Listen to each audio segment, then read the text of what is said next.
Hey everyone, I just want to say that this fanfiction doesn't belong to me. The author of this story is Ancient Fun.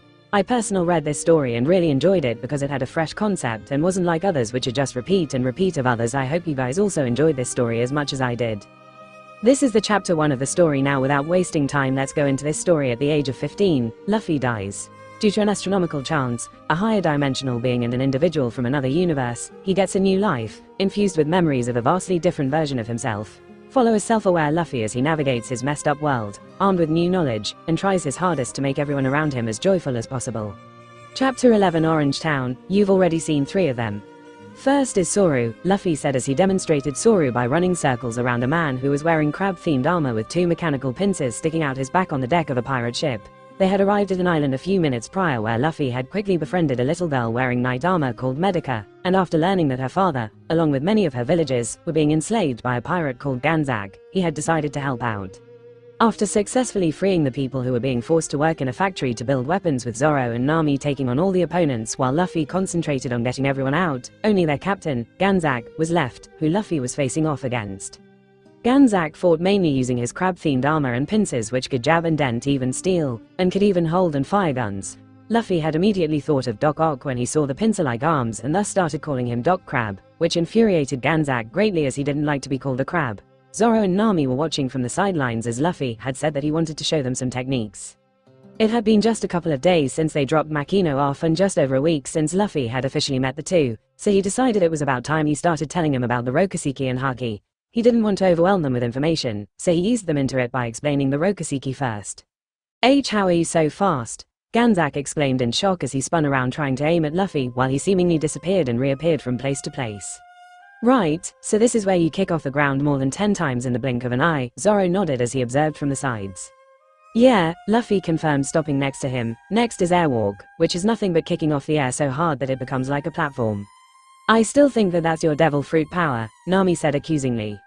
Nope, anyone can do it if they train hard enough, Luffy grinned before standing in front of the two. There you are, Ganzak yelled at him as his mechanical crab pincers brought out guns and started firing at him. Next is Iron Body, Luffy continued nonchalantly as bullets rained down on him. You saw this back in Shellstown too. You basically flex your muscles so hard that it becomes as hard as iron. Bullets got crushed at the point of impact and fell to the ground as the two watched in wonder and Ganzak in bewildered shock. You just flex? Zoro asked confused. No, I'm sure it's just armor, Nami said before lifting his shirt up and finding nothing. Again. Are you gonna feel me up again, Nami? Luffy smirked and Nami blushed, smacking him on the head while yelling, it's not like that. Shishi anyway, to learn this, you just gotta keep getting hit hard while you try to tense up your muscles. I see. Next is Kami or paper art. I just learned the basics of this, Luffy said before he got close to Ganzak, who was looking at him in shock. Attack me, Doc Crab, Luffy said when he just kept staring. Ah, don't call me Crab, Ganzak yelled before his 2 pincers started attacking him. Luffy let his body loose, his body acting like paper, as he dodged all his attacks seemingly by flowing out of the way. A minute of dodging later, Luffy came back to Zoro and Nami's side without being hit even once. You basically just completely relax your body and let it flow like a piece of paper. Not really my style, Zoro said and Luffy nodded agreeing with him. Yeah, but it'll help someone like Nami a lot, I guess, Nami nodded seeing the merits of learning it. You, Ganzak yelled from across the deck, stop running away. Next is Rankyaku, Luffy continued ignoring him as he pulled his leg back and kicked at Ganzak. Nami, Zoro and Ganzak's eyes widened when a wind blade originated from Luffy's kick and went straight at Ganzak. He screamed, turning his back and trying to run away, but the wind blade was faster and slashed him across his back, breaking apart his mechanical crab armor while also leaving a slash on his back. He fell down defeated and Luffy turned to the other two. Basically, a wind blade. You concentrate on making your kicks fast and precise until a wind slash forms. He then looked at Zoro and added, you can get the same effect with a sword too. A sword wind slash, Zoro mumbled, a bit in shock. The last technique is Shigen. I haven't learned it, but you jab your finger so fast like this, Luffy said as he thrust his finger in front of him, that it leaves a bullet-like hole in the target. I'm more of a punching guy, so didn't bother to learn it. He then airwalked before continuing, these are just the basics, but you can do way more variations of each of these techniques when you advance a bit and even mix different techniques. Like you can use Soru while airwalking, he said as he moved in space, seemingly disappearing from one spot to another as he took down the pirate flag on the ship to signal to the people on the island that Ganzak was taken down before coming back and landing in front of the two. That's called Kamasori. You can invent more stuff yourself once you get the hang of a few techniques. I see, Zoro nodded, letting out a deep sigh. He remembered Liz saying that she had heard of these techniques too, so this wasn't something unique to Luffy. There are more people who are stronger than me. Luffy worriedly watched the two's reaction. Zoro was gripping his swords tighter as he looked frustrated and contemplative at the same time, while Nami, on the other hand, had a blank, unreadable look on her face. Zoro was easy to read. He was realizing that Luffy was much more stronger than him, and was re-evaluating his own strength. It was like he was receiving his wake-up call earlier and from Luffy instead of Mihawk, which would be advantageous for Zoro as he would perhaps have a better mindset while facing Mihawk in the near future. He would still face a near-death defeat from his goal, and that would be a much bigger wake-up call for him. But Nami's reaction was strange. She had a blank look on her face as if she was forcing herself not to think, and Luffy couldn't get a read on her. He wondered what she was thinking about, but before he could ask, Zoro spoke up. "Hey Luffy," Zoro said in a serious tone, "I want to learn wind slashes the most. Soru and Iron Body too." Luffy grinned, nodding. "Let's spar whenever we get the chance." Zoro nodded gratefully before Luffy looked at Nami, who instantly shook her head, seemingly back to her normal self. "You said I get hit to learn them?" "No thanks. I have my amazing shock staff after all." "Not for all. You can try to learn Soru if you want." No, seems like it requires inhumane strength to even do that. It's impossible to imagine myself doing that." "Yeah, you're more of a gadget user anyway," Luffy agreed. Straight up brawling didn't fit her fighting style at all, and he wasn't gonna force anyone to learn something they didn't want to. "Well anyway, if you change your mind, let me know." Nami agreed before looking towards the island. Looks like they started celebrating. "Yeah, it's feast time." Luffy cheered before he grabbed both of them and started airwalking to the island. "Sometimes, I feel like you only help people and all because they'll have a party afterwards and you'll get free food," Nami giggled as she held onto him. "Well, I won't deny I look forward to it." "Oh, I'm completely sure that that's the main reason," Zoro added with a chuckle. She, what a strange pirate," Nami sighed with a fond smile, and they soon landed back on the island. Celebrations soon started and Nami and Zoro started partying with the people, but Luffy wasn't actually in the mood for long as he was still stuck thinking about Nami's strange blank look from earlier. She looked fine now as she challenged people to a drinking contest and wiped the floor with everyone, but he couldn't get it out of his head. He sat on a building, tilting his head from side to side as he kept thinking about her, and before long, he was having tangential thoughts, a lot of tangential thoughts. Soon, he sighed deeply, cursing Leo for making him such a thinker, but also thanking him, before he went to Medica. "Hey, kiddo." Luffy. Medica, a short young girl with red hair wearing knight armor, cheered seeing him. "Come on, you should eat all you want." I am, Luffy chuckled as he patted her head. "But first, do you guys have a marine base here?" Yeah, but it was abandoned a long time ago, and the building was occupied by Ganzak." "Show me the way," Luffy said, and the two slipped out of the party as she happily led him to the marine base. It was abandoned as she said, but he was only interested in the communications room. I guess the transponder snails are still here, but we don't have any numbers to the other bases," Medica said, looking around the room for something like a phone book. "Ah, don't worry, I have the number," Luffy said as he dialed Sengoku's number, which he had gotten from Makino. It didn't really connect if he just directly called from his own transponder snail. He had to do it from a marine base as it had to connect from marine base to marine base, sort of like relay stations, before it finally reached the marine HQ.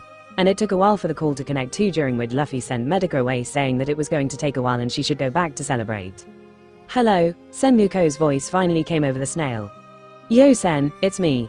You again? It hasn't even been like 2 weeks since you last called me," Sengoku grumbled, his voice clearing, taking an irritated tone. "Ah, I can't call you whenever I want. Get to the point, brat, or I'm disconnecting." Okay, I have 2 things. First, the base I'm calling from, it's abandoned apparently. People on this island were enslaved for a few years under a pirate called Ganzak. I just defeated Ganzak and freed the people, but they'll still need a good marine presence here. Send someone good." There was a brief silence before Sengoku sighed deeply. "Okay, fine, I'll look into it. First, that Makino woman calls asking us to investigate and remove a corrupt marine captain." Itsuru's voice came over the snail next. "And now you. Are you doing our jobs for us now? I thought you were gonna give us headaches." Well, that'll come later. For now, the main point I called. I need a favor." "A favor? What makes you think we'll do you of all people a favor?" "Please, it's important." Sengoku took a few moments to think about it before sighing again. "Well, you did just free an island. I'll hear you out at least. What is it?" "Great. I want you to. Thanks for doing this, Sen," Luffy said half an hour later. "Hope you aren't gonna keep using me like this." "Oh come on, Senny," Itsuru interjected, and Luffy could feel that she was smiling wide. If he's gonna do stuff like this, then I'm 100% behind him. "Hey kid, if you have a request like this again, call me directly. Here's my number," she said and gave her number out. I'm getting a headache now, Sengoku sighed, while Luffy and Itsuru laughed, before he added seriously, call me when this thing happens. I'm letting you do this, but I still want to know what takes place. I don't think I can. I have to call you from a marine base always to connect to you, and I won't be in a marine base when it happens. Just call a nearby marine base and ask someone to connect to me by giving them my number that you have. That's it. Oh, right, that works. Why didn't you tell Makino this? She said she usually had to go to the Goa Kingdom's marine base to connect to you. If I told her that she could do that to reach me, she would have called me like 10 times a day and screamed at me every time. Yeah, I guess. Well anyway, thanks for this. Bye bye. Goodbye brat, bye Luffy. Luffy disconnected the call before sighing deeply. That sure was tense, I didn't like talking to him like that. He shook those thoughts away as that would happen a bit later and decided he would deal with it when the time came. For now, he went back to the party to find Nami winning a lot of money from drinking contests and Zoro just drinking happily, so joined in. A couple of hours later, the Straw Hats left on their boat while the people on the island, especially Medica, yelled heartfelt thank yous and goodbyes. Stay safe guys, bye. Ehehehe, Nami was grinning brightly while counting the small amount of treasure they had taken from Ganzak as they sailed away. That was a great haul. I'm so rich now. Can you not keep saying, I, while referring to our treasure? Zoro interjected with a sweat drop. Luffy said that I can keep all the treasure we steal. Nami snapped at him, hugging her treasure closely. So, yes, this is all mine. Zoro looked at Luffy questioningly. Really? Well yeah, I did say that. Like forever? Zoro asked, perplexed. Luffy gulped, realizing his mistake. He had said that when they first met without thinking too much about it, but of course, their treasure wasn't going to be 100% hers forever. Well, not forever, he hesitantly said, looking at Nami cautiously. She needs 100 million, so until we make that much, it's all hers, but after we collect that much, we'll divide it fairly. Nami wanted to snap at him, but she was also caught off guard by the words, after we collect that much. By the way things were going, it wouldn't be long before she really collected that much. And life after she collected 100 million and freed her people. She had never given it serious thought. Would she even be with Luffy after she collected that much? She didn't know him before she could go into a thought spiral. She hastily shook her head, stopping herself from thinking about it, and changed the topic. Anyway, we need to head to the Grand Line first. And for that, we need to find Buggy to get that map. Luffy sighed in relief, thinking he had somehow dodged a bullet, and cheered. Okay, let's go kick his butt and take the map. And his treasure, Nami added with a cheer. Oh. 2 weeks later, Orange Town, everybody. Raise your glasses high. I have the map to the Grand Line, and with the power of the Buggy balls, Buggy cheered as he watched the smoking cannon and the trail of destruction it had left behind in the town where a row of buildings was destroyed. I'll rule the Grand Line. Hooray! Luffy landed on top of the bar Buggy was partying on just as he finished his speech, and watched as his crew cheered loudly before they began singing, dancing, eating, drinking, and for some reason, a few of them started doing circus tricks like juggling with knives, unicycling, balancing on a ball, and so on. He didn't care much for them though when he saw rows of tables filled with food and drinks, and instantly went for it, seamlessly slipping into the crowd as he stuffed his face in while making his way towards Buggy. Yo! Luffy waved at him as he sat next to Buggy. Buggy tilted his head, studying him. Who are you? Hi, I'm Luffy, and I'm here to kick your ass and take the map to the Grand Line.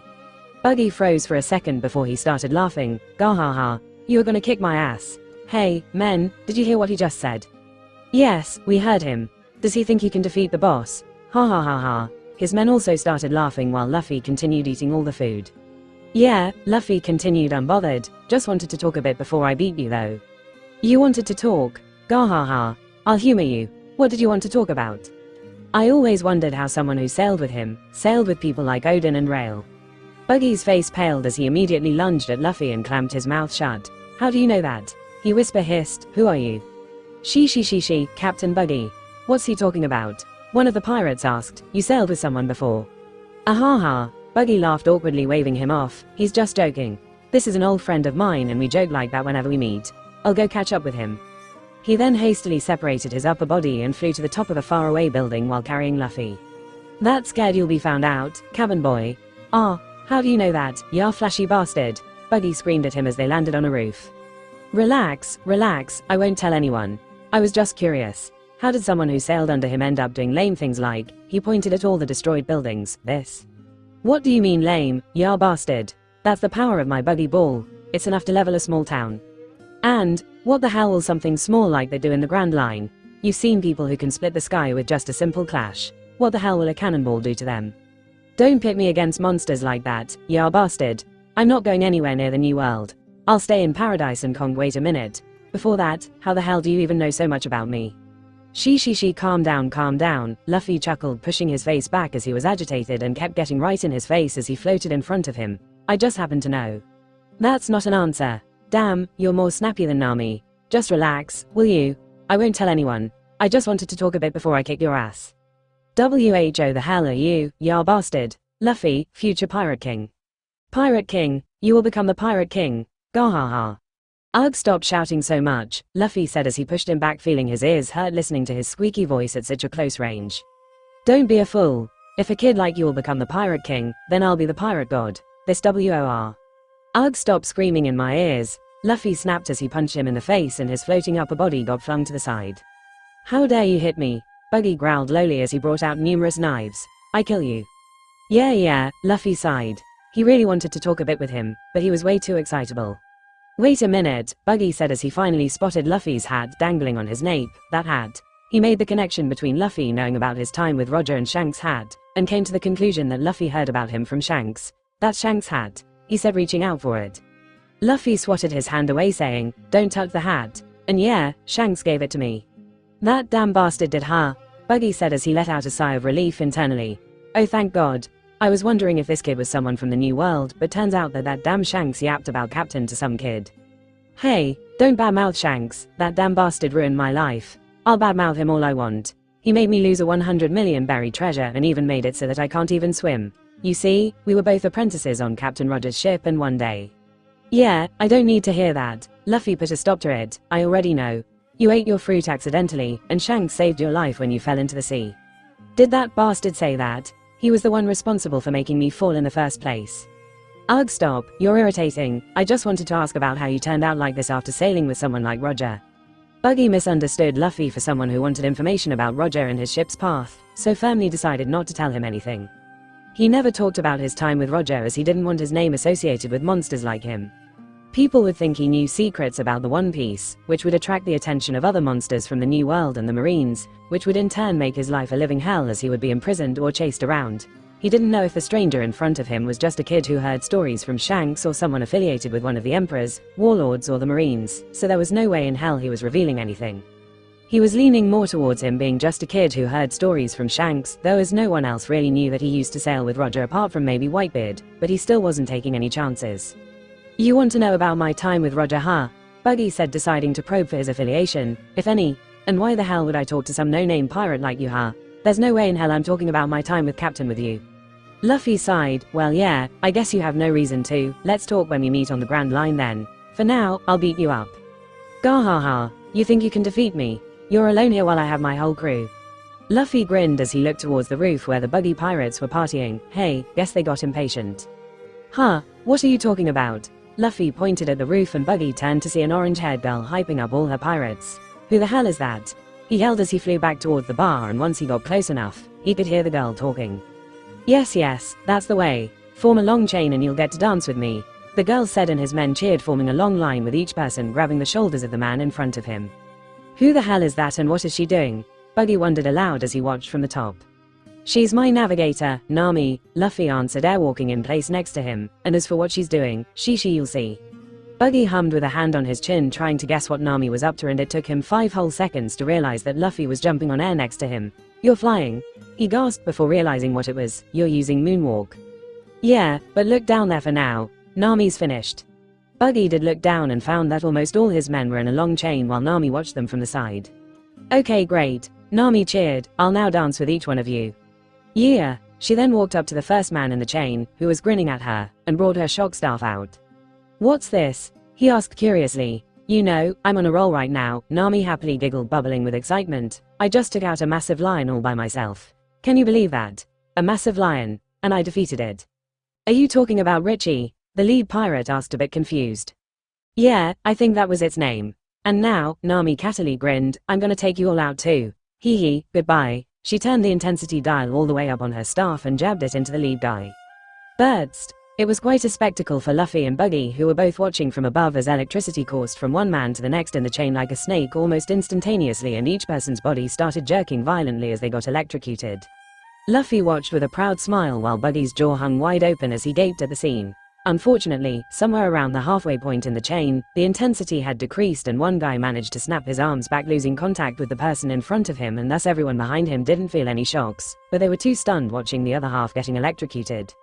Nami maintained her grin as she kept the shock staff in contact with the lead pirate for 5 more seconds before breaking contact, and half of Buggy's crew slumped to the ground unconscious. She then happily pranced to the side and sat on a barrel while the men who didn't get electrocuted glared at her. "You'll pay for that. You tricked us. What the hell was even that?" "You can come out now, Zoro," Nami yelled, unbothered by their glares, and an irritated Zoro climbed up the side of the building while mumbling, "Why am I the backup?" "Hee, don't worry, about half are remaining still." Zoro sighed. These guys look weaker than that unicycle guy. Man, what a disappointment he was. Don't swordsmen fight with honor anymore? He sighed once more when the pirate started recognizing that he was Roronoa Zoro and began trembling. "Let's just get this over with." He brought one sword over his shoulder while holding it with both hands, let out a deep breath, and poured all his concentration into the attack as he swung his sword diagonally in front of him as fast as he could while yelling, "Flying slash attack." And nothing happened. No wind blade originated like he wanted. He had been sparring with Luffy ever since he showed him the Rokiseki techniques, and as Luffy kept telling him, it wasn't something he could learn within a couple of weeks and would require intense training and plenty of life or death battles for him to grasp them.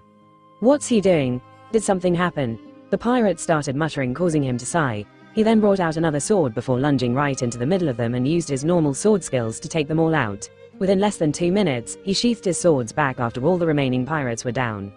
At least he thought he did, but suddenly saw 2 disembodied legs dancing on their own in the far corner near a chair that looked like a throne. What the heck? "What is it?" Nami asked curiously before she too saw the dancing legs and yelped, "What the hell is that?"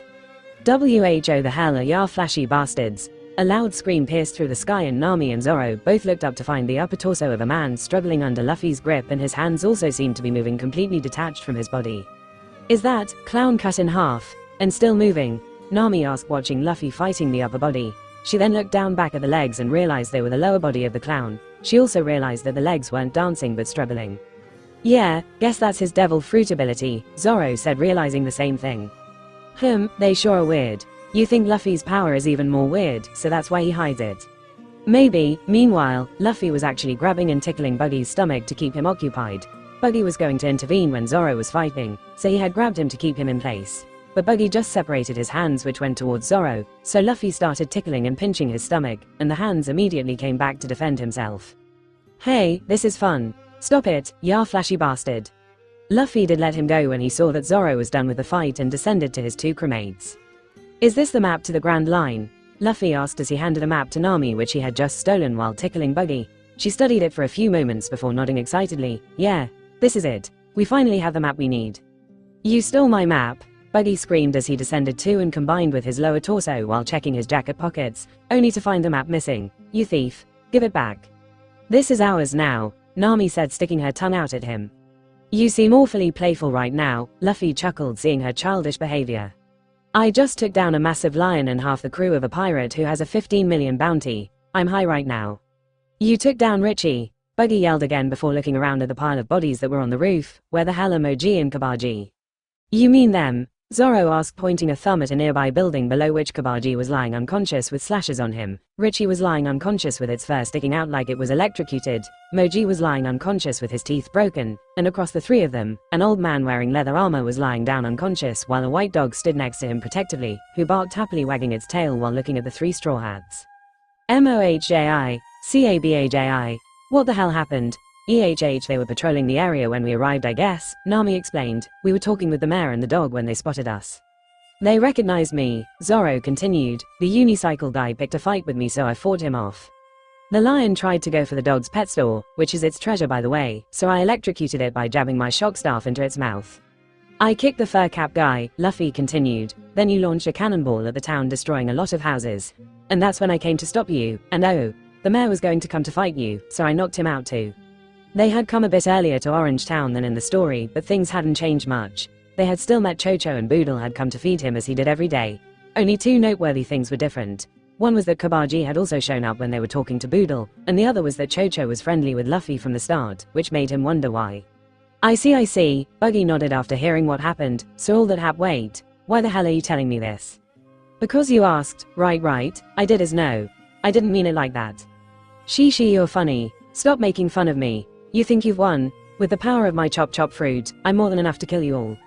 Buggy then separated his whole body into a number of smaller pieces which revolved around his head as he laughed maniacally. Chop chop festival. You'll be fun to fight. Luffy lunged at some of his body parts, grabbed them and squeezed them in between his palms, making Buggy scream. Stop that! Buggy yelled as he launched a number of knives at Luffy, who swatted away all the knives before lunging at his head.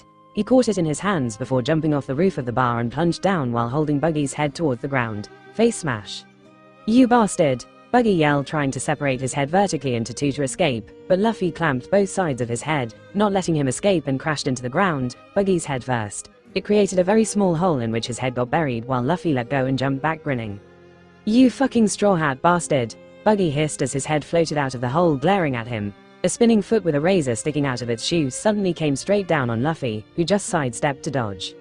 Ack! Chop chop buzzsaws! Buggy launched both his feet at him before his hands started throwing daggers at him from all directions. This is actually really fun. Luffy cheered, finding a fight to be fun after so long as he kept trying to dodge and punch the different body parts, but they just split before his punch could land. Yeah, don't take me lightly. Buggy screamed as he changed tactics. You care about your friends, don't you? He smiled evilly before some of his body parts started heading towards Nami and Zoro, who were both watching from the roof thinking, what a strange fight. This is a one-on-one fight, Buggy, Luffy said as he used Zoro to get in front of his head and pummeled it into the ground again. His body parts stopped advancing towards Nami and Zoro and came back to attack Luffy when he kept punching Buggy's head into the ground.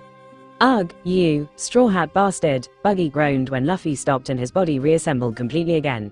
You and that bastard Shanks with your stupid straw hat, always ruining my life. Don't insult Shanks or the hat, idiot. Buggy got an evil glint in his eyes as he heard that. Seems like that hat is precious to him, huh? He didn't let me touch it earlier either. Hee. Chop chop festival. Buggy split into many parts again, and this time, all his parts revolved around Luffy. Gah, let's see what you do when attacks come at you from every angle. His hands threw knives, his foot with a razor sticking out of his shoe came spinning at Luffy like a buzzsaw, while other body parts made it hard for him to see what was happening around him. And Luffy was enjoying the fight. Not in a, this guy is strong, so it's fun fighting him, way, but in a, this guy's power is fun to play around with. Luffy kept grabbing different body parts that came near him and squeezed them in between his palms again while Buggy tried to split further. He wasn't using observation as it would become way too easy for him to dodge everything, and so he relied purely on his eyesight to dodge any attack coming at him. And that was his mistake. He let his guard down, treating it like a game, and a dagger came out of his blind spot at his head. He dodged it at the last second, and then two more daggers came at his head again, which he dodged easily too, but froze when he heard a ripping sound. He instantly turned and saw that 3 daggers had been thrown at him, not 2, and the third one wasn't aiming for his head but his hat that was hanging on his nape. His hat was cut. Gahaha, that hat is precious to you, isn't it? Buggy laughed, having aimed for his hat from the start. You should take better care of it, gahaha.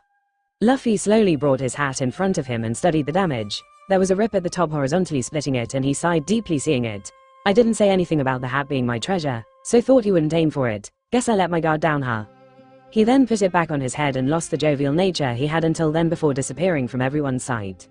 Gahah, Buggy, who was laughing at him, had his whole world suddenly turn white. One moment he was looking at Luffy putting his hat back on his head, and the next, he was on the ground as pain suddenly erupted from all over his body and he felt like he was whipped multiple times. And that's exactly what had happened. Luffy had first punched him in the gut, making his bend in half before he brought both his arms up and smashed his fists on his back, pummeling him to the ground. He then grabbed his leg and started whipping him on the ground like a ragdoll in a very short few seconds, and it was too fast and painful for Buggy to even think about splitting his body up. And that was the first time either Nami or Zoro had seen their captain get angry. In every fight up until then, he would either have a very bored expression or he would be laughing around messing with his opponents, but this time, he had gotten a blank look on his face when he saw that his hat was damaged, and the way Buggy was being whipped told them that he was pissed. Wow, I thought nothing fazed him, but he looks pretty mad, Nami commented, a bit surprised. He did say his hat is his most important treasure, and he even named the crew after it. So, it really must be very precious, like my Wado. Yeah, both had heard him talking fondly about his hat, but watching him whip a man into the ground for damaging it made him truly comprehend that it was his most important treasure.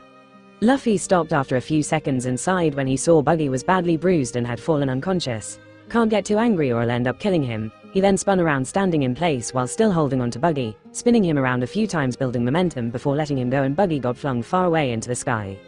He sighed, letting his annoyance go, which was more directed at himself for letting his guard down rather than at Buggy, and looked at his hat again. Should be easily fixed, he nodded to himself before looking up to see his 2 crewmates and went to them. Nami, he whined, presenting the hat to her. Fix it for me. Nami was a bit surprised at seeing the massive gap, at seeing his blank angry look and the whiny pout he currently had, and shook her head with a sigh before taking the hat. Even you get angry, huh? Well, how would you like it if someone stole all the treasure you gathered? I would eviscerate them, came the instant response. And if someone damaged your Wado, I would cut them into pieces. She same for me. Okay, anyway, this is just a straight cut. It's an easy fix, don't worry. Thanks, but I'll do that later. Now, I need to steal all their treasure, Nami said happily as she went in search of all of Buggy's treasure, while Luffy and Zoro relaxed on the roof eating and drinking. Luffy also saw a few Buggy balls lying around, so grabbed a couple and put them in a sack to take with him, thinking that Usopp could analyze and add it to his arsenal. Nami came back a few minutes later while hauling a big bag of treasure on her back with a really excited gleam in her eyes. Got to give it to Buggy. He had an eye for treasure at least. There's almost 10 million in here. And what do we do with these idiots? Zoro pointed at all the pirates who were lying unconscious on the roof. The townspeople will take care of them. Luffy waved it off, and right on cue, they saw a large crowd of people coming towards them. They spotted Boodle lying down unconscious, asked the Straw Hats what happened. Luffy answered, and a minute later, the 3 Straw Hats were running away while the townspeople chased after them. Why the hell did you have to tell them that we're pirates? Nami groaned as they ran while Zoro and Luffy were laughing. They needed a win, Luffy answered. They had their homes ransacked by pirates while they couldn't do anything, so them chasing us out of town will feel like a win in their books. That stunned both Zoro and Nami, with Zoro feeling his respect rise up for him and Nami wondering for the millionth time just how he called himself a pirate, at least, until he opened his mouth again. But honestly, I wanted at least one place to chase us out of town like pirates. You know, everyone just treats us like heroes all the time, Luffy whined, and the two looked at him with a deadpan expression, realizing that this was his actual reason. Moron, idiot. Nami started calling him names as they ran while Luffy laughed. They ran through the town while the mob chased them, and as they neared the dock, Cho came to help them. He barked happily at them as they passed by before standing in the middle of the street, intent on not letting the townspeople pass. Thanks, Cho. Luffy smiled, waving at the dog as they passed by him, and when it barked happily at him, he could sort of hear the dog saying, "Leave it to me," in return, and he suddenly stopped, a bit stunned. Was that Cho just now? It wasn't like it was a straight-up voice he heard, but more of a feeling that it was conveying those words to him. The townspeople showed up then, and Cho started growling at them, not letting them pass, while Luffy concentrated on trying to confirm whether he actually heard Cho or not, but all he could hear was barking and growling as he kept all the townspeople back. Luffy instantly remembered Grandpa Roo from the story, where his story counterpart also doesn't really hear the dragon but still understands what it was saying, and wondered if that's what was happening here. Luffy, what are you doing? Zoro yelled, seeing that he had stopped, causing Luffy to finally came out of his thoughts. He spent a few more seconds trying to see if he could hear Cho, but had no luck. Strange, Luffy muttered and started running away again, shelving the topic for now. They soon reached the dock. Luffy left about half of Buggy's treasure at the dock while the other two unfurled the sails, and soon, they were sailing away. It wasn't long before they heard Boodle yelling from the docks, "Whoever you kids are, thank you."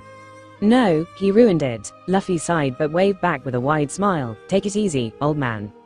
Thanks, Luffy said happily, taking his hat back from Nami, who had just sewn the cut. It was just a line instead of 3 gnashes like in the story, and it was almost unnoticeable, so he was more than happy with it. Don't handle it too roughly now, Nami warned, putting her sewing out back, and Luffy agreed, putting it back on his head and flicking it back so that it hung on his nape. So wasn't this like the 8th or 9th crew we've faced in less than 3 weeks? Zoro asked with a smile. Yeah, I think so, Nami agreed while she brought out all the treasure they had gathered over the past few weeks and began calculating how much they were worth. First was the Leaper Pirates, where Luffy and I met, then Alvida, then came to Shellstown. Let's consider Morgan as a pirate too. Then came the Bear Guy and his crew on Clock Island, Zoro continued. Bear King and Clockwork Island, Nami corrected absent-mindedly. Then we ran into an actual Brontosaurus, Shishi, that was fun, huh? I said that seeing a Brontosaurus was absurd in East Blue, and one popped up out of nowhere. Luffy chuckled before thoughtfully muttering to himself, did I tempt fate? It was just a sea creature that had a long neck. It wasn't a Brontosaurus, Nami corrected again. I think they called it a plesiosaur. It looked like a Brontosaurus though, sure. That led us to meet the Crab Guy and his crew, Zoro continued. Ganzak, and that's the second time we freed an island where people were being forced to build weapons for a pirate. Yeah, then we met that Sound Guy and his crew, Eldorado, Nami exclaimed happily. He had so much gold. I gained a fortune stealing from him. Right, then we met a couple of small-time pirates on the sea who attacked us.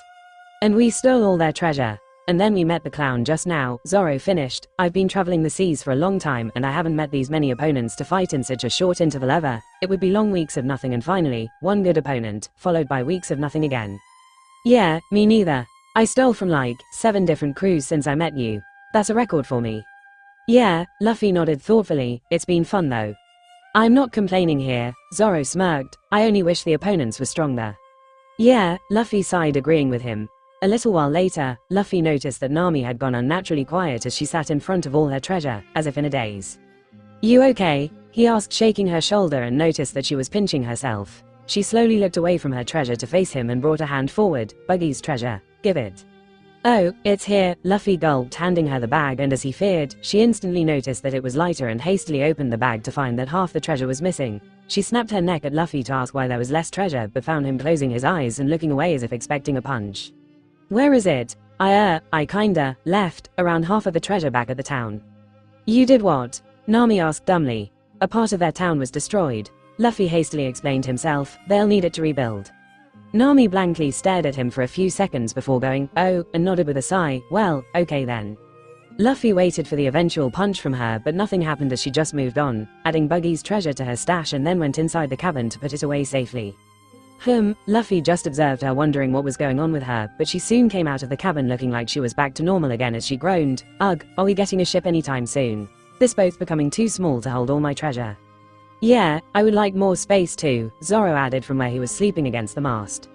Yeah, we'll get a ship next, Luffy said, deciding to deal with Nami's earlier behavior later. More crew members too, Nami added, we need supplies, recruit more people to handle the ship, we need to plan if we're heading to the Grand Line, you know, we can't just go there unprepared. Yes, we'll do all that, and more importantly, Zoro sat up and pointed at the sail of the boat, that has to go. Nami's face scrunched up in disgust as she too looked at the sail, yeah, I want to burn this fucking thing. Hey, it's not that bad, Luffy whined as he looked at the sail too, but if he was being completely honest with himself, even he couldn't deny that it was bad. What the three were talking about was the Jolly Roger that Luffy had painted on the sail of their boat a couple of weeks prior. They had been sailing for a while and sailing without a Jolly Roger seemed wrong to him, so he had quickly painted the Straw Hat Jolly Roger on the sail of their boat, and it was an atrocity. It vaguely resembled a skull, but rather than the skull of a human, it looked like the skull of an imaginary ugly creature that came straight out of eldritch horror, with rows of disjointed teeth sticking out in every direction and an elongated skull that was deformed in various places.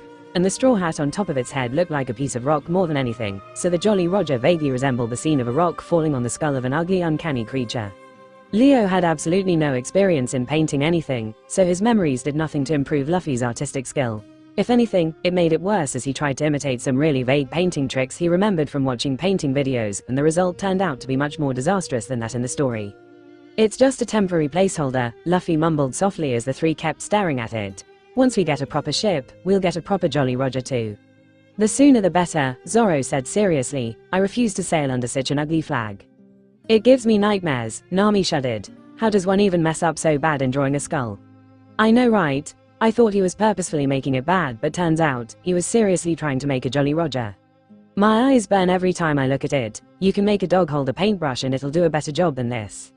Fine, goddammit, Luffy snapped as the two kept piling on th insults. Why don't you paint a better one then? No, I've suffered having had to lay my eyes upon this abomination, Nami sighed woefully, so others have to see it too and suffer with me. Come on, it's not that bad, you need better eyes then, Zoro rebuked. Ugh, fine, Luffy pouted, his shoulders slumping down, I know it looks bad. Just wait until we get a ship, Nami giggled seeing his pouty reaction and cheerfully sang, aye aye captain, as she set the course for the next island.